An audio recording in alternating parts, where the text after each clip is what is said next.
Time has come once again to speak as witches and wizards and spirits do. I'm Daniel Dubois, I'm Michaela Gaffinstone. and we're your hosts for the Think Like a Wizard podcast. Welcome to Season 5, Episode 10, Babalon. And if you're tempted to say Babylon, you're not completely wrong because originally, actually, she was referred to as Babylon as well. It got switched over the years to make a distinction, but it was named the same way. I didn't like go to my way to research anything, but I was interested because I had never heard of Babylon before. And then when I found out, well, this is connected to Thelema, I think that's how it's pronounced, the whole spiritual philosophical movement started by Aleister Crowley. I was like, okay, I got to find out at least a few things about this, right? It was inevitable that we come up with Aleister Crowley's world at some point. Yeah, but this is very interesting. And like I was telling the college before we started recording, like this may be a very controversial episode, but it's going to be dependent on your sensibilities and how willing you are Always. to listen to something or how oppressed you are by the society or your culture. Yes, that's been coming up a lot recently. I've had a lot of lucid dreaming on that subject, so that's going to come up, I imagine. And I'll be honest, as I went through this week, and I kind of like I watched some videos, read some stuff, let ChatGPT, make some ideas up, and it was like, and there's certain characteristics of Babylon that I kind of started to detest because it's a complete like you can look at it from two ways. It's one, you're using a contrast to drive a point home, or you really don't understand the nature of who Babylon is. But the listener, Babylon is Babylon. Bab, not Babylon, but Babalon. Right. Just for clarity, in case you're furiously trying to look it up, Yes. somebody might be. And it's so we're going to jump into it. We're going to go with the most negative sounding things about Babylon. So Babylon is probably one of the first things you're going to discover if you do a search on Babylon is you're going to encounter the connection to the divine whore. So let that sink in for a second. The divine whore. And then as we go through this episode, you probably end up like me going, why the hell are you calling her a whore? Like this makes no sense. Unless you have social issues or societal issues about women and sexuality. First thing I would like to say on that one is do yourselves is it a favor? Do something for yourself, which is hit pause in a moment and just journal. Find a piece of paper, don't care where you put it, but journal what came up for you when Danielle said divine whore. And what does a whore mean? No, I'm not being funny. What does it mean? What does it bring up? What stories do you have about that? And when you finished writing, and it could take quite a long time, when you finished and you really think you got nothing else to put down, start the podcast up again. Right. That's a very good suggestion. Because this is a very like if what you've been listening to on a podcast hasn't given you a major transformation in your thinking, this one should. Because we're going to touch on things I suspect that are probably cutting through a lot of people's taboos. Yeah, actually, I had thought this morning of like putting a disclaimer at the beginning, but I like your thing better. I think we're all adults here. We don't Yeah. need disclaimers for sexuality, and if we do, man, are you seriously repressed? And you got some work to do Yeah.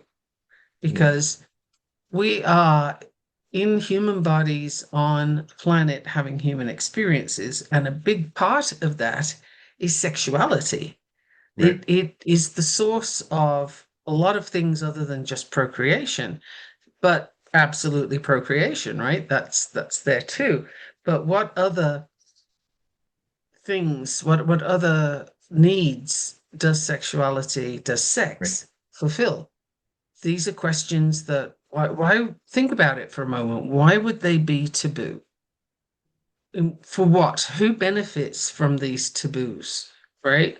Like when you have the taboo on incest, okay, there is a very clear Mm. benefit to that because genetics don't do well when there's no branches to the tree, right? You Yeah. need to have a gene pool that is diverse. Otherwise, you get, problems like the Habsburg jaw, etc. Mm. You get big issues and mental problems also, not mental illness so much as incapacity because Right. you just didn't develop right. So that taboo makes sense on a very practical level. Mhm. But other than that, which taboos make sense and why? And that might be another journaling spot. You might be on and off with this podcast for quite a Yeah. while, or just make a note that you want to journal about that later and keep Yeah. going. But it is something for you to consider. We are going to ask you, pretty sure, we're going to ask you in this podcast to think clearly, to think deeply about the stories that you've taken on as being true and figure out, well, where do they serve you and where do they not? And how have we used figures such as the divine whore in a negative light? Like, how have we decided bad things about that, completely missing the point? Right. So, okay. So we're starting with channeling this. Babylon is arguably the most powerful wielder of soft power in spirituality. Going with her stories, like, and whoever needs to forgive me for this, but as wise as Lilith is and as many secrets as she knew that other people don't know, Babylon knows even more because of her wielding of soft power and being the divine Hmm. form. Okay, Think, that's something for me to investigate. right, think about it this way. Think of, we'll take this stereotype, right, of the femme fatale that in a spy novel, the seductress who uses her feminine wiles to get information. Right. Start there, but don't end there. But start with that mind, start with that visualization. So she's using her sexual abilities to get information, right? She's doing it. So this spy is the seductress spy is doing it with ill intent, quote unquote. Where Babylon comes in is different is she does all of this in genuine affection. But just like the seductress uses sex to entice someone to give her information, Babylon gets the information because she gave first, because she submitted. So she knows many secrets that are kept even from some of the most powerful spirits, some of the most knowledgeable spirits, because people are willing to give up their secrets because they feel safe with her. Hmm. Okay. Okay. This is definitely going to be an episode of put a pin in that and go and Yeah, investigate. Go and have a look because the listener is aware that I'm all about Lilith. right, So, just because that's my thing doesn't mean there aren't other things for me to look at and deities to consider and so on. That I am not in a place where, okay, this is it, this is the only it, yeah, and that's the only it that ever there is. Um, because then how do I know? Like you can't ever know that. You have right, to be open. What else is possible is always one of my favorite questions. right. So the idea here becomes this is about feminine power. This is what the divine feminine is capable of. And Babylon uses it. Like that's the thing, right? To my understanding, and someone who is a scholar of all these things, I'm going to note it this way. She predates Thelema, like so Aleister Crowley's practice. Aleister Crowley encountered her when he was doing a ritual from another thing before he did Thelema. But from what I could understand, but her knowledge of her goes back a long time. But she's prominent and made prominent by Thelema. There is Right. many. I could gush out a bunch of stuff, and I'll throw some stuff out there just to pique people's interest. One, it's hard to look up her and not find connections to Mary Magdalene. Hmm? But another even more interesting thing is that I came across that surprised me. Now I'm trying to figure out. It's actually sent me into. I realized I don't understand things as much as I thought I understood things. I mean, I knew that, but it's reinforced, right? You know what she might actually be? And for all you Christians, she might be the Holy Spirit. Haha. I like that. I like that. Now, leaping into controversial just a Right. little because it's just a little, she says. That's British understatement. But the lucid dreaming stuff that I've had this past week and sort of insights dropping in, it might sound like, well, we knew that, but there's knowing it and then there's knowing it, Right. getting things on a deeper level. And I'm a very visual participant in these things. So the image I had was of being weighed down by chains and locks and all kinds of Mm-hmm. heaviness, just really squashed by this. And then deciding, no, I don't want that. I don't have to do this. And I think the key was, I don't have to do this. And so in the dream, I reached for a lock, intending to break it, and it Right. just turned to dust. And as that turned to dust, so did all the chains and the other locks. And then the me or the being that was in that lucid dream could stand up and up and up Mm-hmm. and was taller than I was expecting, Mm-hmm. but kind of like spreading wings, just Right. growing in all directions, being able to take that big breath, having been squashed so small by those chains and the Mm-hmm. locks. Now, what were the chains and locks? It was religion, all religions, any of them, pick one, doesn't matter, because they are all used for control, Right. denial, which is a big word and it heads straight for Babylon, right? Right. What is the power of Babylon? She does not hold you in denial. Right. She doesn't do denial, right? That's not a thing. And everywhere else, there's denial. Right. Everywhere, you That's can't do exactly this. it. You can't do that. There's blocks, there's chains, there's no. And in that lucid dream, it was a Mm-hmm. realization that, wow, none of this matters. None of it is real or true. We don't have to do that. If you reach for that chain or that lock Right. to break it, you're going to find it crumbles. There's nothing there of substance. It's a facade that we've bought into because we're taught it from young, but it doesn't benefit anybody. And any religion doesn't Mm-hmm. matter. Pick one. Right. And that is what I learned throughout the week is this is the most common breakdown thing of Babylon is she's the one that allows you to be who you are. That's why she knows secrets because people feel relaxed to speak. They feel relaxed to be who they are. And then you can't help but learn that from them. It's Right. right because she gets called the divine whore because as the story goes, she offered herself up to everything. It's actually like, that place. But if you look at it like as if she's being lustful, then you're like, well, of course she's a whore, right?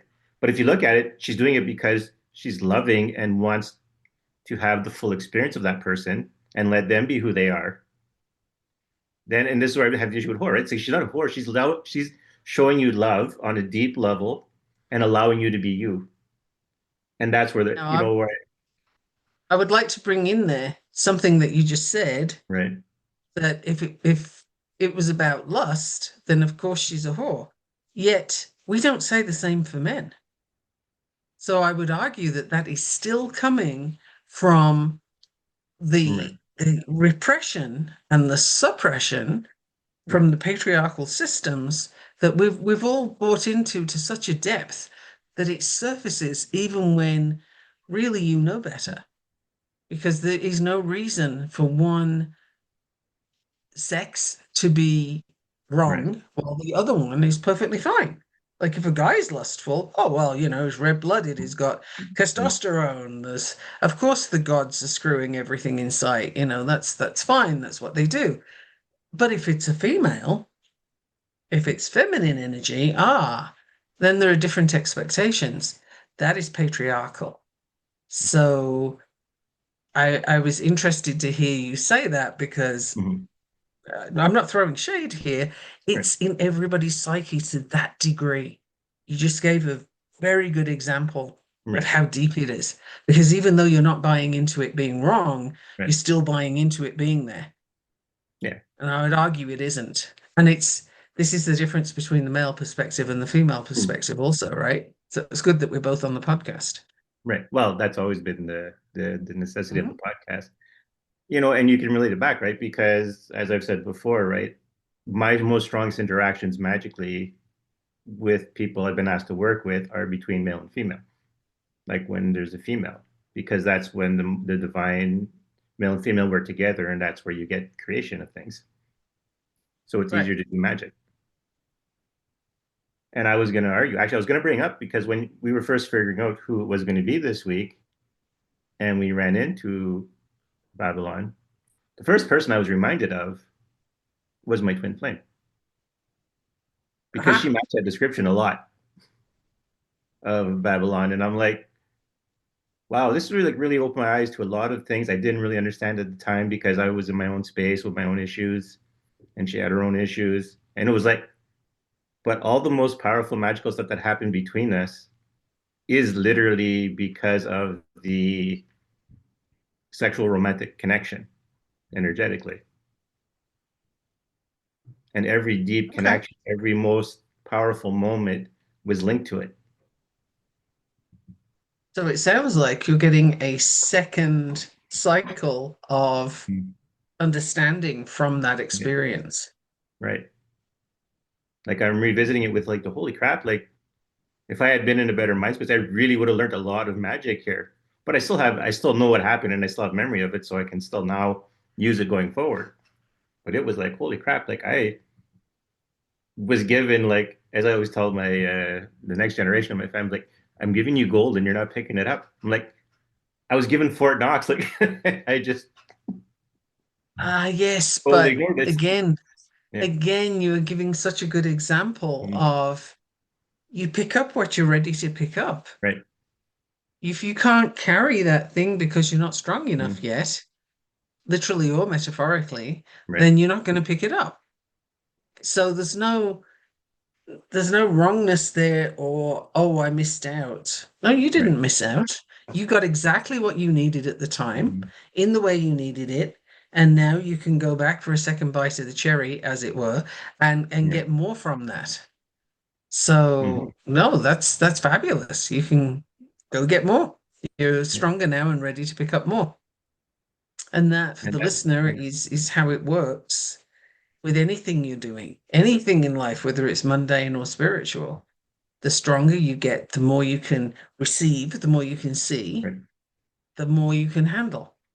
So there's no need to go for stuff beyond your capabilities right now. In fact, I can tell you from personal experience, it's not a Mhm. good idea. Things go Right. awry, and and you can repent at your leisure because you will. So yeah, just go for what seems appropriate for you right now, and come back for more later. Yeah. And so this week, when I was working with Babylon, it was very subtle, but it was always that reminder, the little reminder here and there of this is what happens when you allowed yourself to let go. Remember what that was like? Remember, and it was like little things like that, right? Little like I didn't text Michaela at all anything this week about what was going on. And it was like, oh my God, this is going to be a big one. And it's like, I got nothing. I got nothing really to share because it's more like it's subtle. It's one of those things where it's like it's just you have to be there at the moment in it. And you have to know the inside jokes as well for it to really click. Mhm. So it was in retrospect, right now that I'm thinking about it, it's like this is Babylon at her most Babylon. It's like this is your comfortable space, you're safe here, do what you need to do, you know, let it go out. I'm here to listen. You have whatever my full affection, full attention, whatever you wanna go into. But like it was like that. It was just like In a other safe space. words, It wasn't dramatic. in It other was words, whatever you need. yeah, whatever you need. Mhm. And it was Which is very subtle. powerful. Yeah. It was subtle but so powerful. It's like, I Mhm. was thinking this morning, like, what can I use as an example, right? And so I amused myself with the like because everyone's probably had this example, right? Especially if you're with friends who are like, of we're smart and we're like, and we can see the meaning and everything. And then you watch a movie like this art house movie, and it's like massively boring, right? And half the people are like half asleep, like paying attention, eyes are rolling. And I like my whole put I was gonna put my premise of the movie is like it's called The Chevy. And it's filmed in black and white. It's a 1950 Chevy is the center of the piece. And all the scenes are just like, here's the Chevy. And then in the next scene, there's like some water droplets on it. And then the next scene, there's like a 1960s housewife there with the hair tied up because you just come back from a ride, sunglasses, smoking. The next scene cuts to there's the 1967's father. He's got his golf clubs. He's taking a swing, and it's all little things going through. And you're watching, you're going, "Oh my God, can there be a point to this?" And then suddenly someone jumps up and goes, "It's about butterflies." And then and the author happens to be there with you guys in the group watching it, and he's like, "Yes, it's about butterflies. You got it." And everyone else is like, "How the hell is it about butterflies? There was no butterflies in this goddamn movie. What are you talking about?" But something kicked it off. There was somewhere in there. There was a symbol that showed up, and it linked everything together. And it probably described like a caterpillar going into a chrysalis, dissolving and becoming a butterfly. But there was nothing overtly butterfly about it. It was just subtle. It was just you had to allow yourself to just sit down and let those images sink into your mind. It's that kind of experience. Wow. That's a practice you got to really Yeah. want to do. And you've got to have the kind of brain that can work with that because I wouldn't last 2 minutes. Yeah. That would not be my path. And I guess that's another thing just to restate for Right. everybody is we all have our different paths. And just Mm-hmm. because something sounds good when one person says it, it might be absolutely, an anathema to you. It might be the Right. worst suggestion anybody ever makes from your perspective. So, you know, listen, consider, is it you? Is it for Yeah. you? But And that's again, how. only pick up what you can carry. Yeah. So that was my week. That's why I had nothing to send to Mikhail because I'm like, this is so subtle. This is so very personal in its detail and in its symbolism that it's like there's nothing to share, or there's not, or I wouldn't know how to convey the excitement about it. So I'm Mhm. like, I'll just wait for the podcast to come on and we'll talk a little bit about it.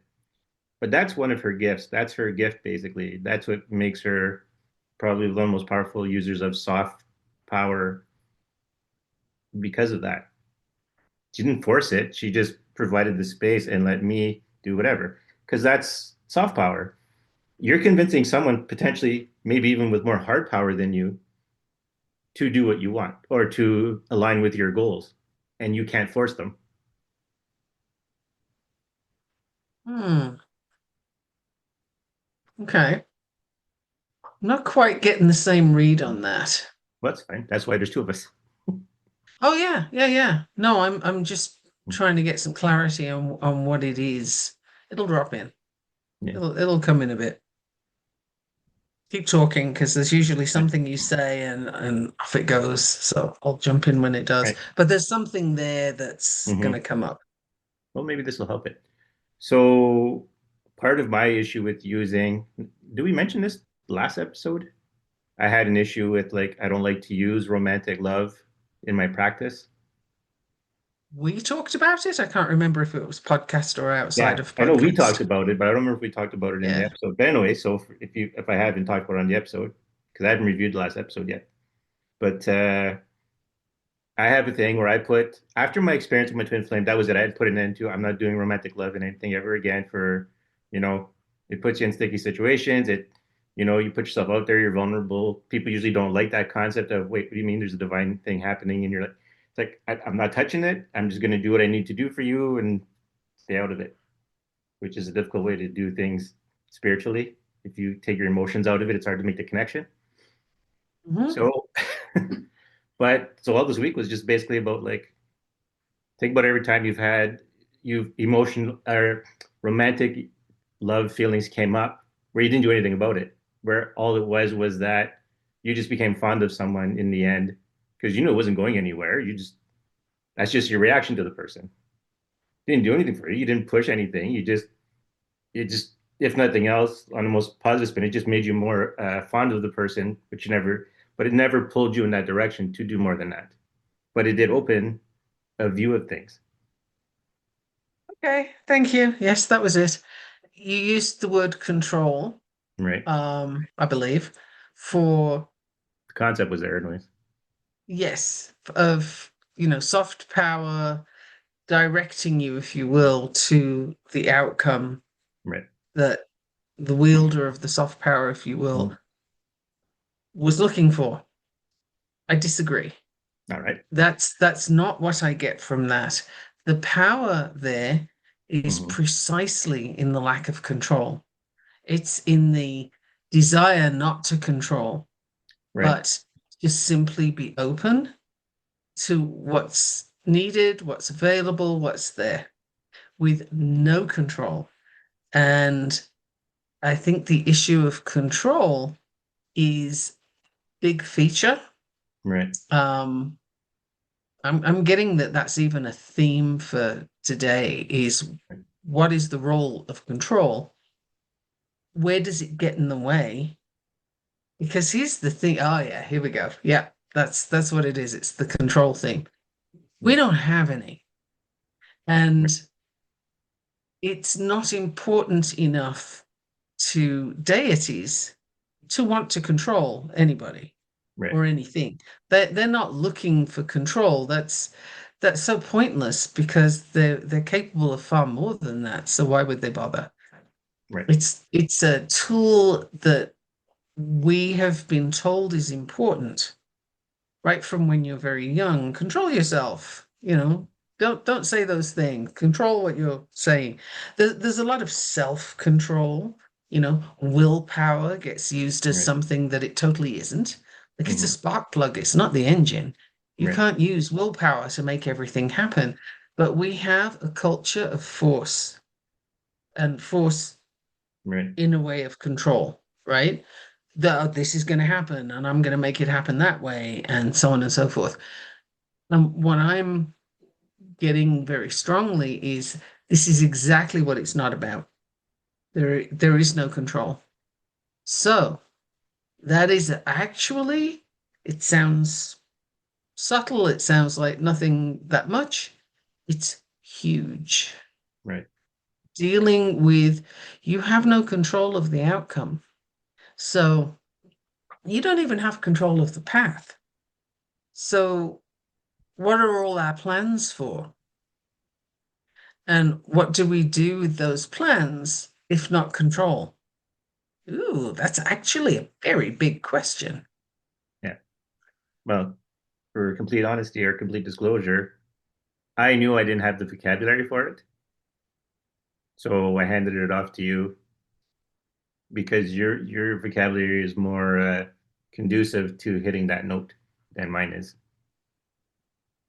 But I think the way we do it on this Hmm. podcast of the back and forth Right. is helpful because it's process and Yeah. people can see, oh, okay, so they started here and ended up there, and that was how that happened. Doesn't mean it's going to be how it always happens because I just pointed out you can't control that. Right. But no, that was great because you opened up the channel Mhm. for that. Right. There is something I wanted to bring up, but it's not the time yet. Okay. There's a few more things to go through first. Although it's stuck on my mind because it's something I just learned today. But so we're on the thing. But yeah, because I have the emotion of what you said, but I didn't know how to convey it. Because I'm in my mind, I'm thinking, yeah, it's the complete giving up of control, and that's when everything reveals itself. Because you're not getting in your way. You're not getting in the way of what everything is. And that's the chains. Think of the image I gave you earlier of being suppressed, being squashed. There's heavy weights on you, and you reach for that chain to break it, and it crumbles. It's control. Those chains are control. Those Right, locks are control, and it's control that is externally placed there hard enough and long enough under such pressure that we start to believe it's part of us. right, It feels like it's part of your body. It feels like it's you, but it isn't. And reaching for that chain, that piece that you can break to discover that it crumbles, that's control. Excellent. I didn't have the language for that when we started the episode, but that it was such a powerful dream and it went on a cycle. I got it a few times, same night, and it was a lucid dream. I've had a lot of them this week, but that one seemed to be important to bring forward. Now I know why. mm. Yeah. It's I think that's why it was so subtle this week because there was no attempt to manipulate. There was no attempt to push anything in any direction. It was just be you, and you'll find the answer. Because it was almost like it was almost like just waking up one day and going, yeah, okay, this is why. This is my hang up. I don't have it anymore. And it was like I just woke up that way. But I realized in sitting with it that, oh, this is how it worked. This is actually where the progression happened. It's like, oh, okay. But because I didn't focus on it, because I didn't worry about it, it just allowed itself, I just allowed it to happen because it wanted to happen. So I just let it happen. Right. And it's a lot easier said than done Right. until you do it. Right. Right? Like it's one of those things that again, we've bought into the stories, we've bought into the holograms and the mythologies and what have you that keep us squashed. But as soon as you are able to reach out and just touch that chain or that lock and have it disintegrate, the rest goes as well. It just into dust, like into nothing. And so at that point, it's really easy because there's nothing for you to do. It's just flipping that switch, if you will, from still trying to control to realizing on a soul deep level that it's not about control and it never was. And everybody's efforts to control you then become impotent Right. because why? Why would you buy into it? You can now see it's just dust, it's nothing. Right. So the stories that other people have, it actually landed for me like a kind of sideways shift, if you will, in time almost. I've been a little Mm-hmm. out of sync since then. Um, it's kind of hard to people when that happens to you, you know. Right. Yes. I Um, know. yeah, right. It's just I'm in a bit of a space right now, and I can't quite handle your peopling, so it's just Yeah. not. I got some stuff to deal with. Um, and it takes a bit of time to adjust and be with that new information because it's a soul deep awareness. It's not a Right. conscious, oh hey, because like I can talk to you all day about giving up the need to control. And you know Right. I'm going to go with Buddhism, right? The Right. non-attachment thing. What they're saying is so much more significant than the words that are being used. It really is the key, but we don't get it because the words just mean, oh, well, I'll just let it go when the time comes. Not quite. No, no, that's still an element of being attached, right? No, you Right. haven't quite got it yet. The point is, it's not there to be attached to. And it's just not a thing. Like the whole control, this has to be this way, that's got to be that way, that's good, that's bad, this is right, this is wrong, da da da. that one's a whore, that one's, Yeah. chaste or chased, like Mm. how wherever they fit on the spectrum, right? Right. But none of that matters. None of that is important. It's fabricated. Yeah. Alternatively, we could have named this episode Love Part Three because we already did a one and a two. We could have done part three because this is as we keep saying this year, right? We started off know yourself, be yourself, love yourself, and stand up for yourself. And that whole standing up for yourself is, that's the ultimate lack of expression of love for yourself. And this is the allow yourself to be who you are in the full sense of accepting who you are so that who you are can actually, you can actually be who you are. Your If you love. find out who that is. Yeah. Absolutely. Yeah. We have so many restrictions on what is okay and what isn't. Even talking to someone else in um, my circle, shall we Mm-hmm. say, there was a discussion about a particular book written on Lilith, and it's written by a man. It's actually a brilliant book. I love it. It's one of my favorites. And her concern was, well, can a man write in such depth about a woman? And my question was, well, why would they not? It's a question of attunement and awareness. It's not a question of the body you're in. Right. That makes no difference whatsoever. So if you take that thought and then apply it to the rules and regulations we have about what a person needs to be, male, female, even if you go into LGBTQ stuff and you say, well, this person's a lesbian, this person's gay, we have parameters around that. What does that mean? What does that look like? Yeah. And we expect certain things. And when you expect certain things from a person based on some arbitrary decision, right? Like, oh, you're this, therefore that, it's control. Right. Again, it's control. You're putting somebody in a box. But what if there's more there than that? So you're male, but you can work Right. with the divine feminine. So, Yeah. And I is, do. is that is that is that a problem? Like, is that wrong? Is it out of your purview? Of course it isn't. You're doing it. And that's one of those things that I really would love for you have a realization and then you would love for other people to get it too. But Yeah. it's like literally take away whatever restrictions you have on other people and of course on yourself.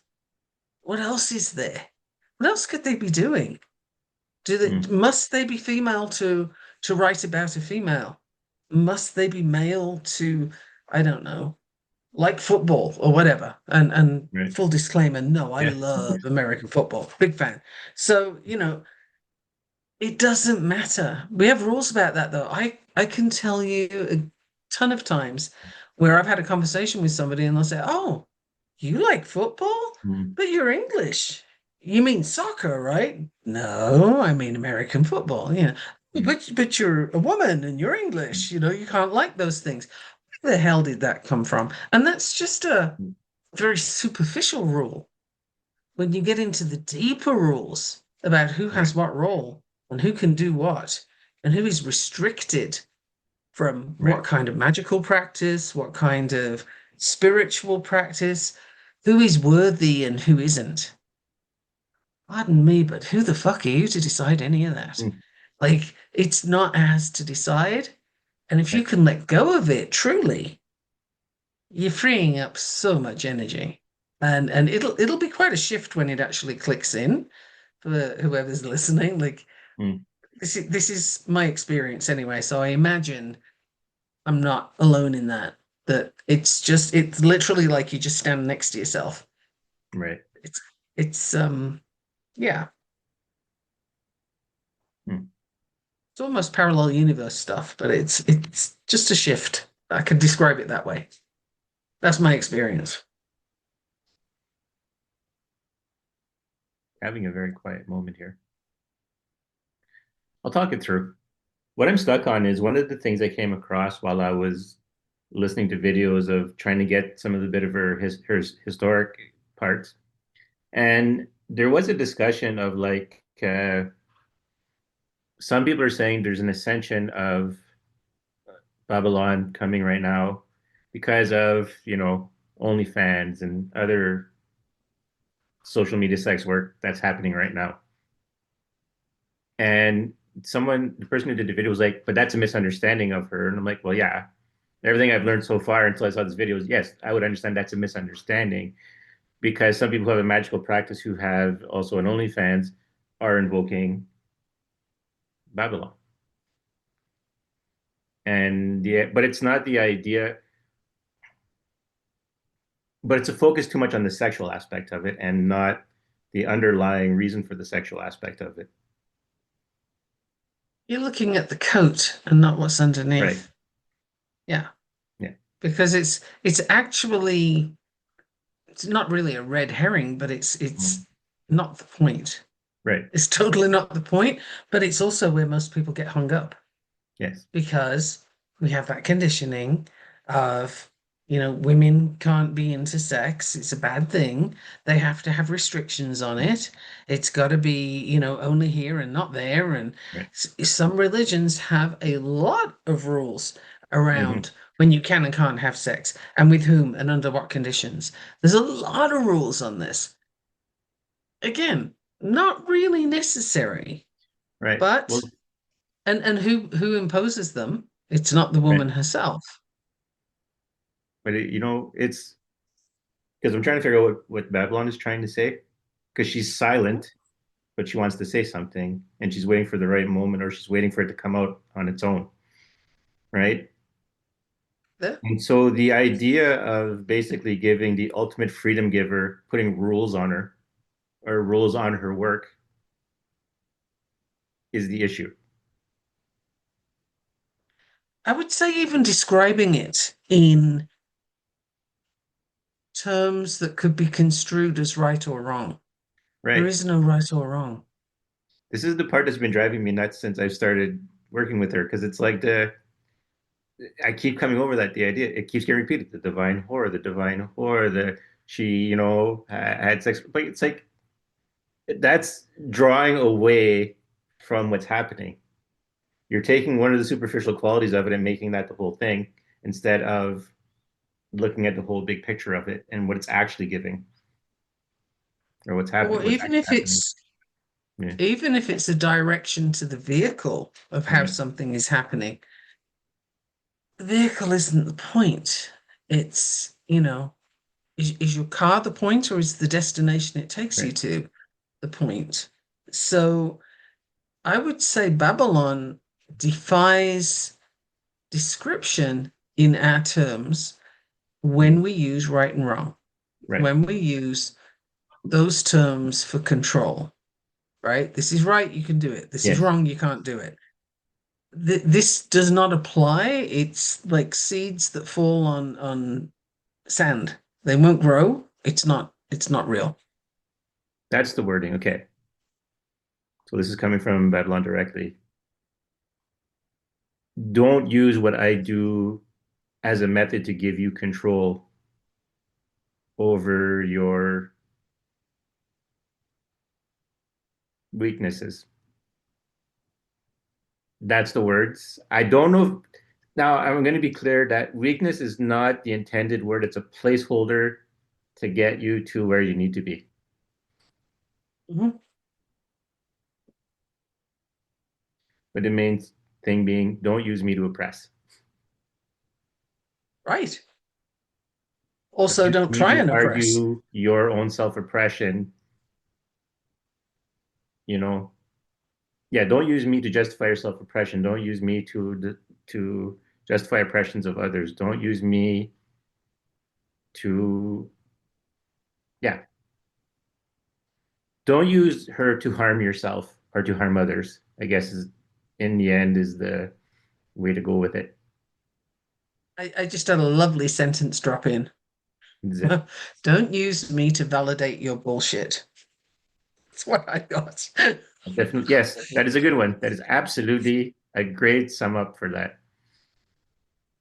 It dropped in so clearly. It was like, oh, okay, that's pretty.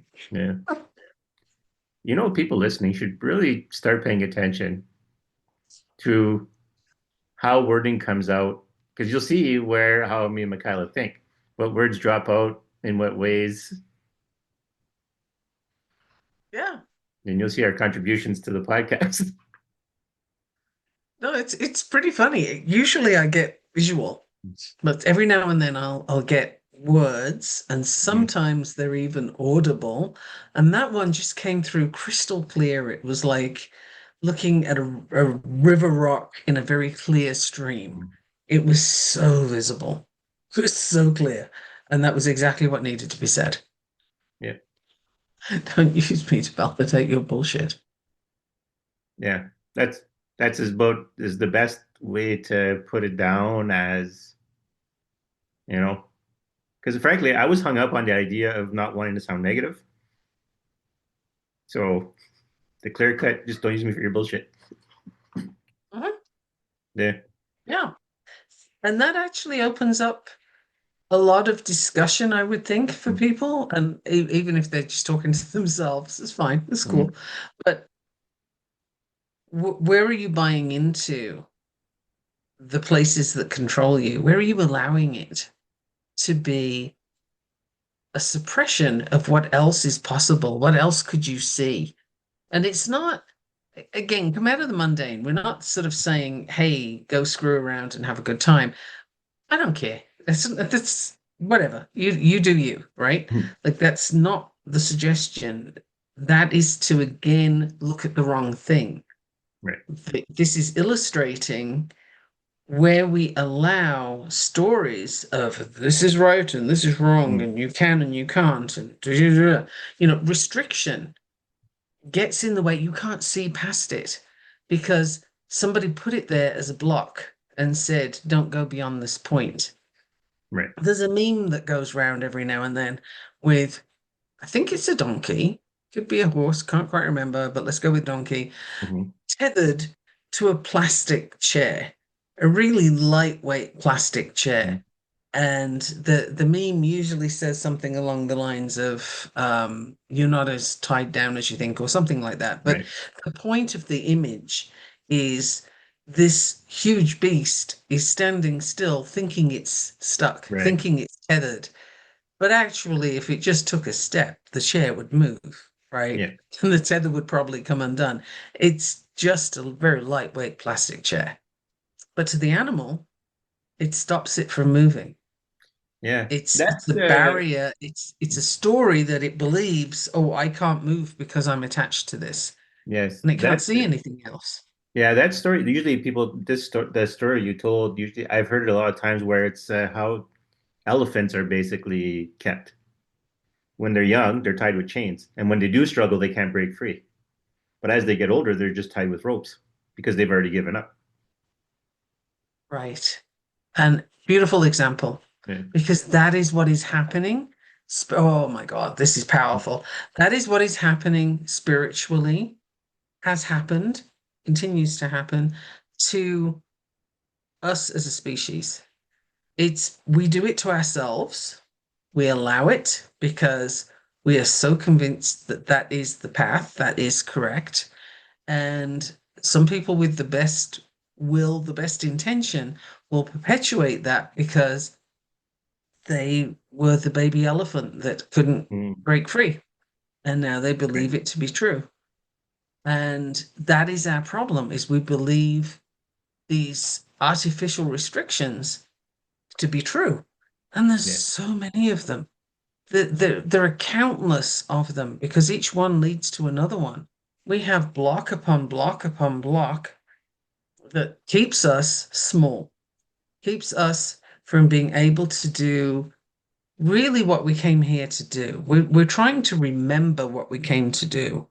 And having that conditioning so early on and so completely from every direction, we're now like the baby elephant or the horse that's tethered to a plastic chair, or the image I gave you of the person weighed down and kept small until those chains went to Right. dust and then grew taller and taller and taller, taller Hmm. than I was expecting, Right. right? There was more. So these are all visuals, whatever works for the person listening.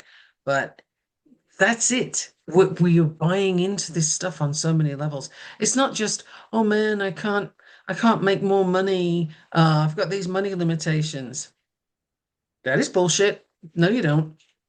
That's not it's very popular language, but it's not true. No, you don't. You could totally step out of that if you wanted to. At any time, those chains will crumble. The second you choose not to believe them, Right. they are not there. Yeah, that's an interesting way. There's a way of wording it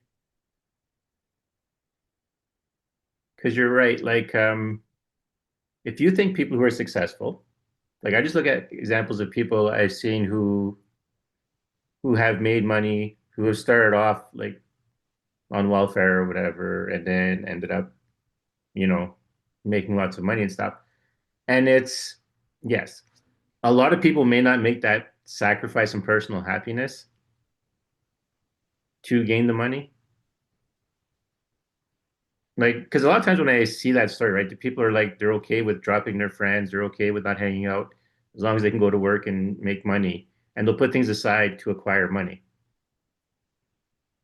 So there is a method if you're willing to put things as, I'm just throwing this out there. There's no divine intervention on how to word this yet. The thing is, Yeah, there's things you'll become willing to sacrifice when you let go of money stories. There are things you'll be willing to put aside. I'm using an extreme to define it. again, no. All right, cool. No. Oh, I knew this was It's wrong when I started, but yeah, go uh-huh, uh-huh. Because that's that next layer of block. That's that next layer of lies that Okay. look like Mhm. truths. You don't need to sacrifice anything. That is the point. All you got to do is stop buying into it. Right, Just look at that thing and say, no, it doesn't have to be that way. I don't have to sacrifice. I don't have to. Okay, so now, as we mentioned money, somebody's listening and saying, oh, yeah, well, how do I make money? right. Great question. What would you do if money is what you want to make? What would you do to get it? Like, what is interesting to you? What are you telling yourself well, I would do that, but I can't do that. Okay, is that true? It isn't, right? I'm not explaining that one overly well because again, it's not that important. It's Mm. not so much, and I want to get X amount of money. Why? What are you doing with it? What is it leading you to? Are there other ways that you could get that? Do you have to earn it? Right. Is it money that you need, or is it what money can buy? Right? There are so many blocks that we have. What is it you need? Because Yes. money's just numbers in the bank, right? You look at this bank statement and it says you got X, Mm. and okay, cool. And you feel a certain way about that. And you believe certain things about yourself and your abilities and where you are based on those numbers. Can you imagine if you're trying to explain this to a Martian? Well, I'm Mm. worth lots because look at all these numbers. That's freaking hilarious. It doesn't mean anything. What do you want to do the other end of the thing that you think you can't have? How else can you get there? Like if you want to get to a tropical island, must you paddle all the way? Do you have to swim there? Could you fly? Could you, I don't know, hitch a ride? Mm. Like Follow a current or whatever. Yeah. there's all kinds of ways to reach the destination. There's not just the one path. But if you focused on, well, I have to struggle this way because all these rules say so, you're buying into each of those rules. And if you say and mean, no, I don't believe that, that's not true, it'll crumble. It's not I there. read. It's just stuff Yeah. we buy into. Makes me think of the red paperclip project. This is so when did it start? Times aren't relevant, but the relevant point is that the guy took a red paperclip and he traded up, and he kept trading up until he got a house. But he started with a red paperclip. Right. Right. And I can give you a real life example of one I experienced, which is Hmm. in when I lived in Bangladesh, there is a loaning system, like a bank system, Right. that I witnessed happening where somebody would go on their motorbike to a village and they'd have their little book, and the villagers would come with, 5 cents or whatever they'd got, literally tiny money. But they were saving for something specific. I want to buy nails so I can build a house. Hmm. Okay. So they would save money for a period of time, like maybe 6 weeks. Hmm. And the deal was they had to come every week and deposit that amount of money. At the end of the Right. 6 weeks, the people they were saving it with would give it back to them, plus the same amount again, so that they Okay. could go buy their nails. They'd buy the nails, come back, show the nails, Hmm. and then start their next saving project. And they would build a house. It was possible to do it that way, right? It Right. worked for their system. So, where are we not doing something that we could be doing because we've bought into, I can't do that. Right. And so Babylon is right in line with this. It's basically doing what you can do to get what you need. It doesn't have to be a financial transaction. It could be as simple as doing a favor for someone else, and someone else does a favor for someone else does a favor for someone else until it gets back around to you. It can be all kinds of ways. It doesn't have to be necessarily financially directly. Right. That was just an Yeah. example that came up. But Yes. No, that's exactly um, it, right? Like she's like going, yes, mhm. that's yes, exactly. That is the message of it doesn't have to be the numbers in a bank account. There's all kinds of ways of people interacting and getting and you getting what you need out of it.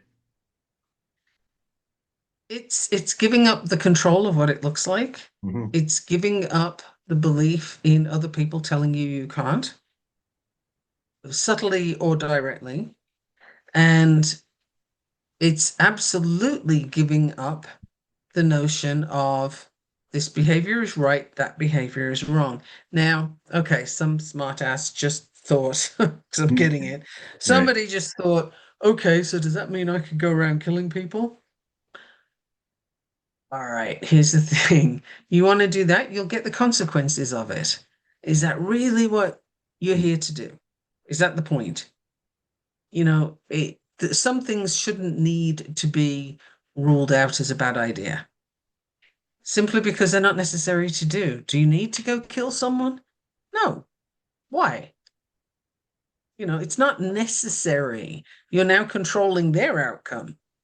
Right. Just deal with you and where you're at and what your restrictions are. Because if everybody does that, we'll be in an awfully Mm. improved space, right? It'll be so much better if everybody's taking care of their own stuff. Right. So those kind of, oh well, I can go rob a bank. Well, knock yourself out and you'll get the Mm. consequences of it. Mhm. So, that's not that's a kind of knee-jerk reaction of a toddler. Yeah. And I'm not here for that. So whoever that was, take it. Yeah. But as a well, I guess not an aside because this is what we're doing. That kind of concept, because this is not the first time this happens on the podcast, where that sorry, where this is about, you know, there's interactions happening out in the Mm. world. And we're just receiving some of it and going, oh well, let's address it on the podcast while we're receiving it. So Yeah, no, I just got a very kind of snide yeah. kind of thing coming through. And I'm like, no, no, no, no, no, I am not here for that. That's not in my purview. That's not because I choose it to not be. Mm. Yeah, kind of made me think of I was having a discussion, there are things in my life or where people did things that theoretically I could have said something, but I'm like, and someone, and I was having a discussion, I'm like I pick up stuff I know when someone is like shifting their thought patterns on something. I know when someone is like either distressing or doing something different or having like angry thoughts and may, wish someone harm or whatever. But people are like that all the time. I don't know when they're going to do it. Like, you know, And it's not your right. concern, right? Because there are like every action has an opposite and equal reaction. That is a true Mhm. law. It's not a man-made law. It's something you can test anytime you like. It's also known as fuck around and find out, Yeah. right? Like these things work exactly how you expect them to. You do a thing, you get a consequence. If you Right. bang your head on the wall, it's going to hurt. That's, there's no judgment in that. There's no Right. that's right, that's wrong. And there's no control. It's simply that's how it is. Those things again, it's not control. So you can believe it, disbelieve it, whatever. Yeah. Whoever's coming up with this, seriously, get your head out your ass. Yeah. This is not what we're talking about here. It's it's not the point. Go back to the beginning of the podcast and do Yeah. it again. Yeah. I mentioned it because I was just thinking about sometimes people don't think they're doing something magical or they don't think they're doing something spiritual because they have a very set conditions that this is what spiritual is. This is what it's like to read minds. This is what it's like to receive a psychic bit of information. And it's like I joked before, I says like if you've got 100 thoughts running through your mind, you're probably reading minds. Like, but what are you going to do with that? Like, shut them out. Like, From a human design right. perspective, if your ajna is Mm-hmm. open or undefined, undefined means you have a few gates, but they don't connect anywhere. Mm-hmm. Open means you don't have gates. If Right. your mind or your ajna is undefined, you are literally absorbing other people's thought processes, their thoughts, and Mm-hmm. you'll amplify them. It becomes bigger for you. So it feels like yours, but it isn't. If you think about it, and it's funny that it came out as if you think about it, but the Right. thoughts we have, they're Yeah. not original. Downloads are, in that they came from somewhere else, not consciously. But you'll also notice that when Danielle has a download, or when I do, and anybody else you care to talk to, in my experience, you have to go and listen to the thing again yourself because you have no idea what you just said, Right. right? Like sometimes I'll say something and Danielle says, "Can you tell me that again?" And I'm like, "Nope, I have no idea what I just said. Yeah. It came out and it's gone." Right. And and sometimes I'll go back and listen and I'm like, "Oh, hey, actually, that's really cool. I know it's coming out of my mouth, but it's not coming out of my brain." Right. That's the thing. It's not a conscious thought, right? Because that's limiting and it comes from elsewhere. Mm-hmm. Well, that's the thing, right? Like I'm running into it more and more often. Like I usually run into it when we do an episode where I'm having a hard time remembering the episode. But the more we channel, the harder it is to remember the episode, all the details of the episodes. And then I'm glad that I review the episodes for quality control because it's like, what the hell did I talk about? Well, like today, right? I'm like, did we talk about this in the episode or did we just talk about it? Because it's like, I know at some point I was channeling it, but was I channeling it when we were talking or when we were, Mhm. and even when we were doing Oh Yeah, where I had that moment of like, I don't know the difference between me and Oh Yeah. Like, that's Right. where we were. Like, I don't know the difference between us. When I see myself, I see her. I don't see me. I knew I was me, but like I didn't see Mhm. me. Yeah, and funnily enough, when you said something that sparked the religion thing again. It came in so clearly and now it's gone again. There was a lucid dream I had about that too. It's the religions that are. Nope, it'll come back. Right. Well, I'll throw this in then because this is the thing I was going to talk about that wasn't time for yet. So about midway through the week, whenever I would think of Babylon, like saying her name in my head, I would get Omolu. And I'm like, what the hell is Omolu? Like, I'm like, whatever. My brain's doing some brain fart thing. Cause like I can't see the connection. I don't know what it is. It just seems like a series of syllables put together. This morning I figured it out. This morning I was like, no, I got to find out what the hell this is. I got to look at it. I got to figure it out. Omolu is an Orisha. and he's a Orisha. Some of his things are death, but one of his big features is transformation through illness. Hmm. Interesting. And Tell me more. I'm like, why does this keep coming up with her? So I kind of looked up some stuff about Omalu. I'm like, okay, so he's a healer god, similar to Manasa Devi, with the whole if you get bit by a snake, well, we're going to use the venom to heal you. So he uses illness to transform, but also healing transformations. So he also the same concept of taking that which is making you sick and making you better. But he's also very feared because he's also death also comes and he's the bringer of plagues and stuff like that. But you notice the theme of bringer of plague to strengthen, to make better. Adversity making you stronger idea. And so like So and I was like, what's that going? is that more of the destruction to create? Yes.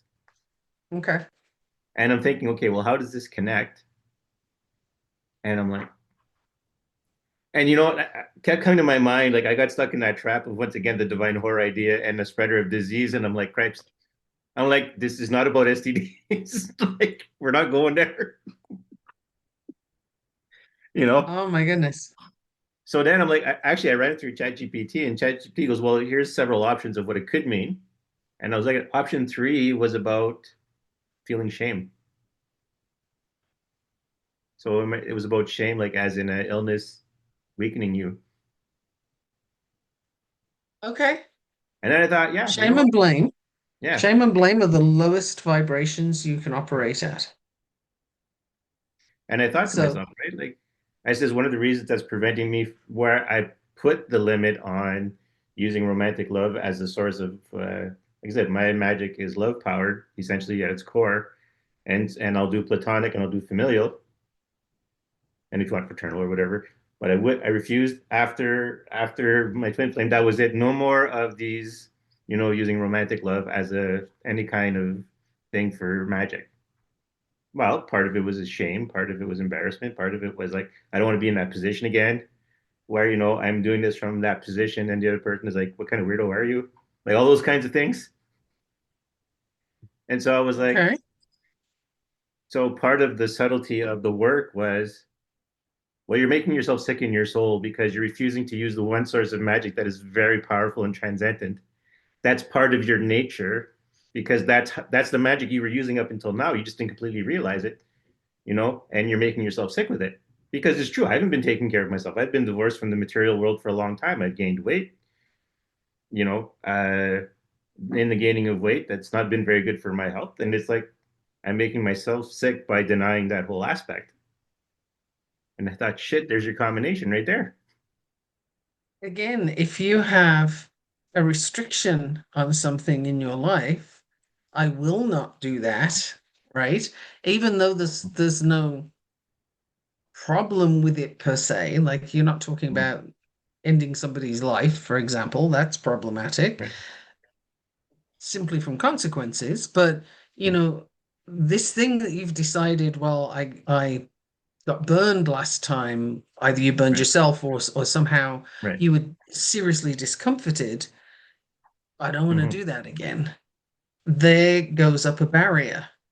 And I'm not Right. saying we should all leap straight back into what harmed us, but on the other hand, I wouldn't discount it. If you fall off a horse, you get back up and get back on it. Right. It's, yeah, it's one of those places where we can restrict ourselves. Right. And it sounds like that's what you've been doing. Yeah. But as you were talking about that, shame and blame came up as it's, whenever I'm on a podcast and they say, what would you eradicate from the world? That is always what I say. Two sides of the same coin, shame and blame, because it's the lowest vibration you can possibly be in, and you cannot act from there.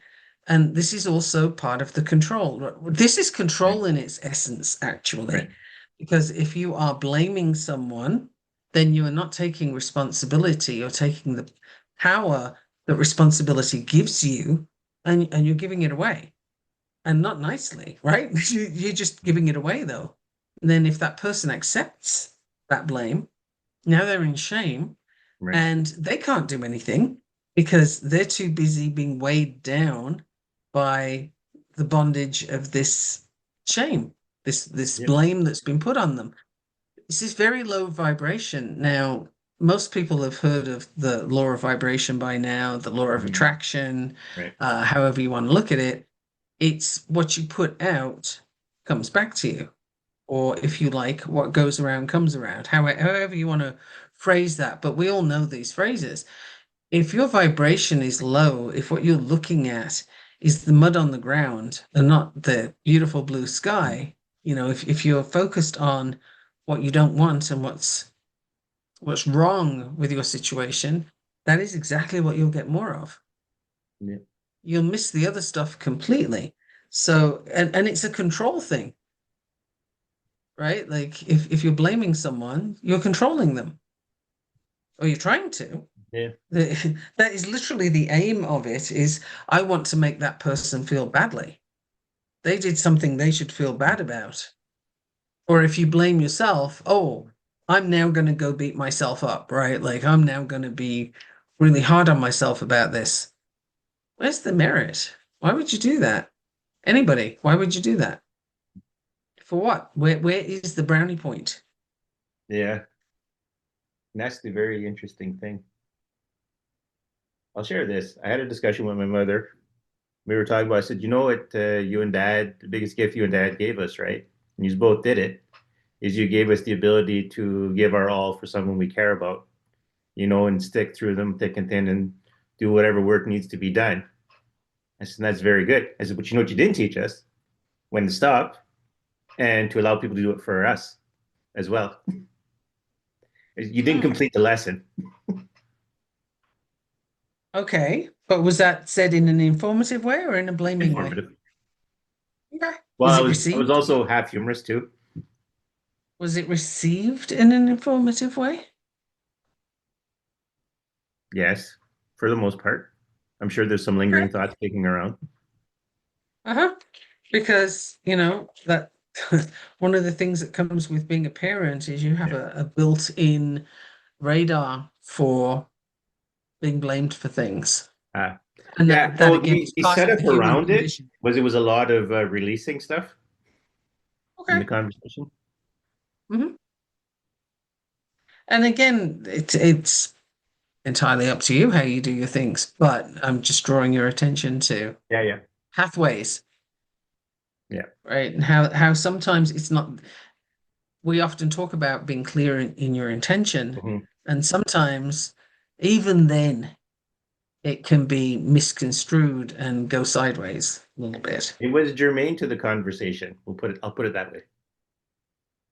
Mhm. Well, that works. Yeah. However, it was Not that taken that's for me after, to say. however, Hmm. it was taken afterwards. I was told it was taken as yes, I understand that's what I did, and you know what?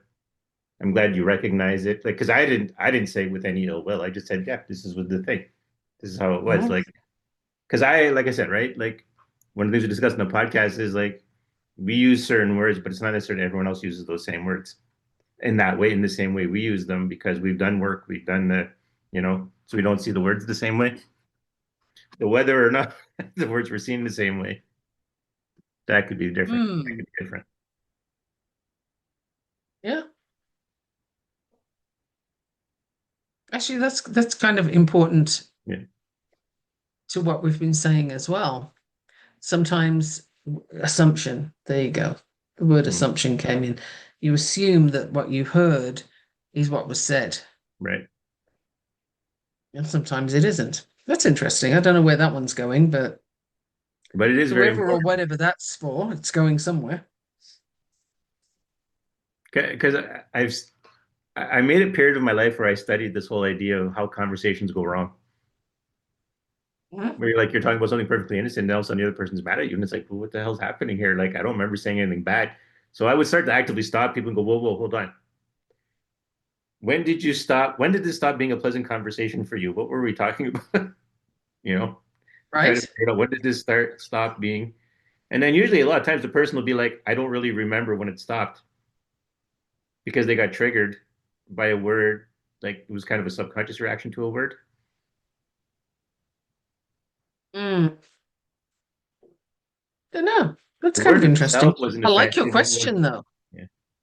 I like the way you check in with them with that question. That's a really cool way of checking in.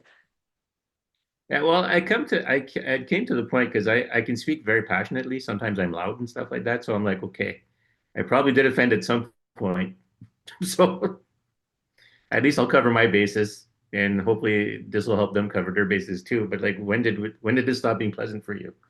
So we know where the mistake or where our intentions derived. Like, because I kept going this way, thinking we were doing good, and then you came off on this way somewhere. So where did this happen?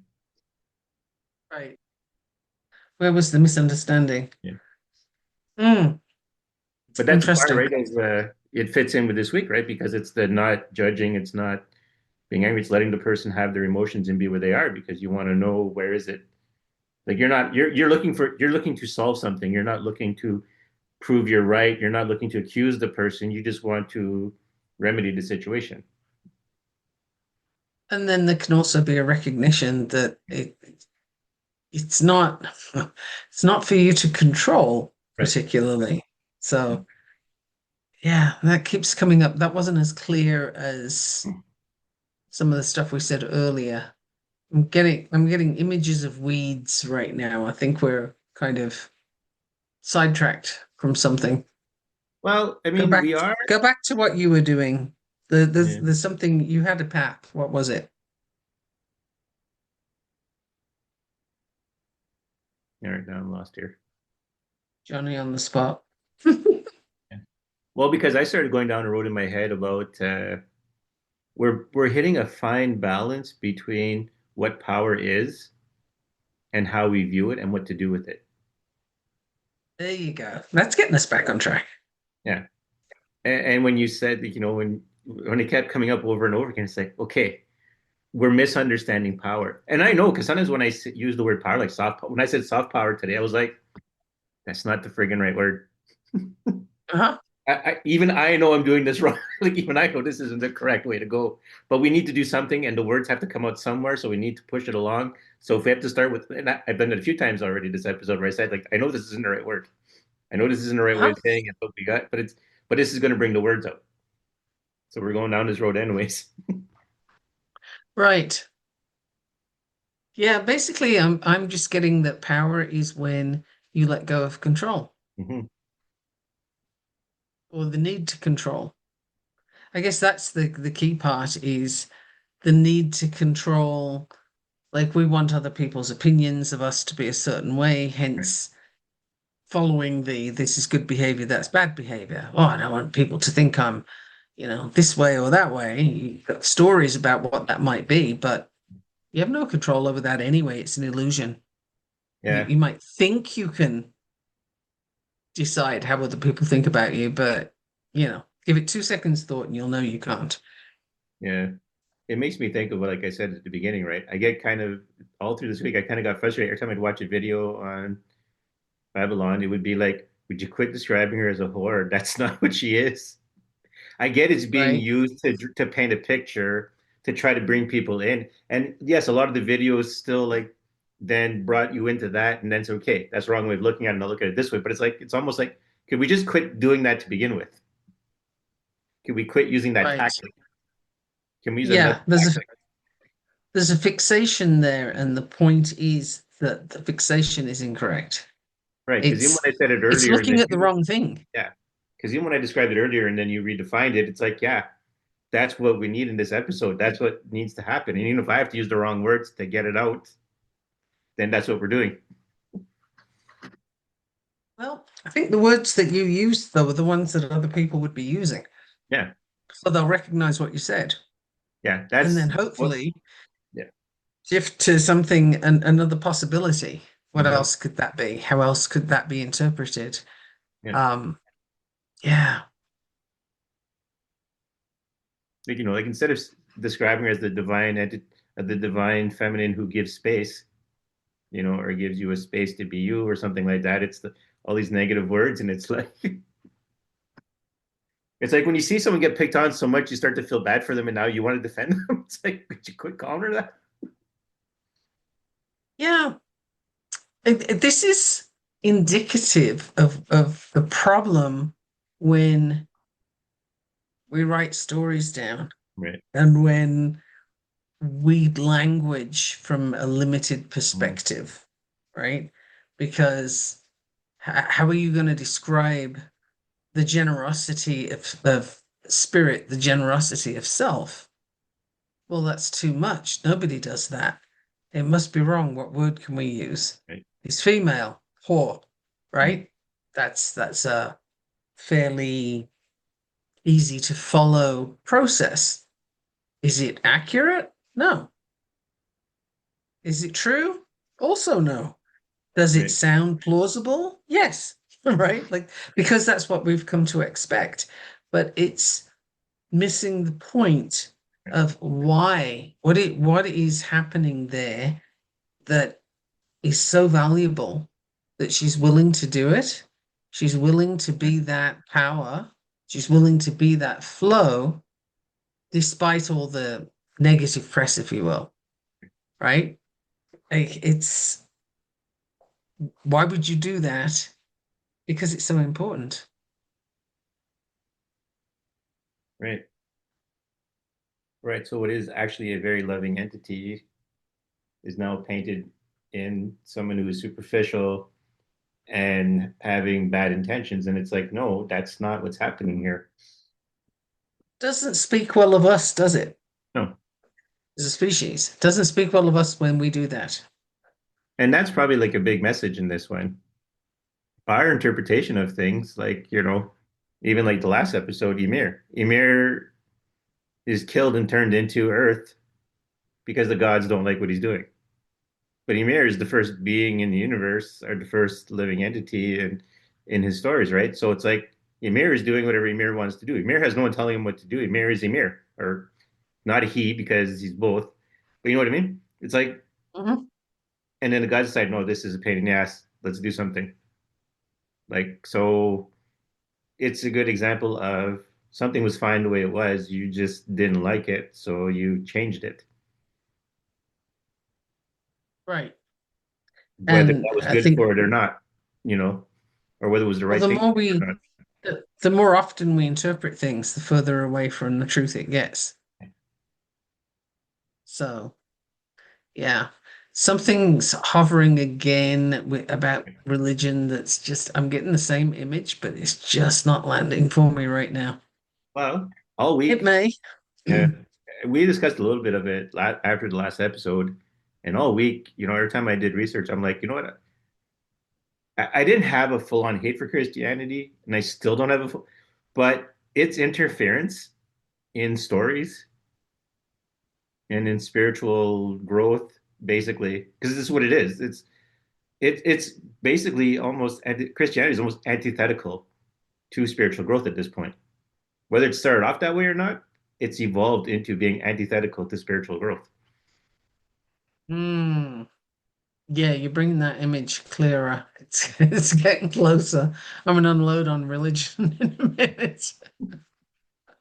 I could tell that's coming back because it was from one of the lucid dreams, and it Mm. was ah, still elusive, still elusive. It'll come. It'll come. Yeah, well, there's probably a few more things I can throw out there.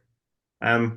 Along that lines, it's just that seeing how many stories were changed and modified to suit a sensibility, Hmm. either making it more palatable or reducing its power. Like the story of pre-Christianity in Ireland, the fairies were fairies. It was like that's a wolf, don't bug it. That's a fairy, don't antagonize it. But they weren't good or evil, and they were part of the natural world. Christianity came and suddenly a cross or the Lord's Prayer or invoking the Lord's name could get rid of fairies. And fairies were now evil, wicked creatures trying to actively harm humanity, agents of the devil, not just things that lived on the land that you had to watch out for.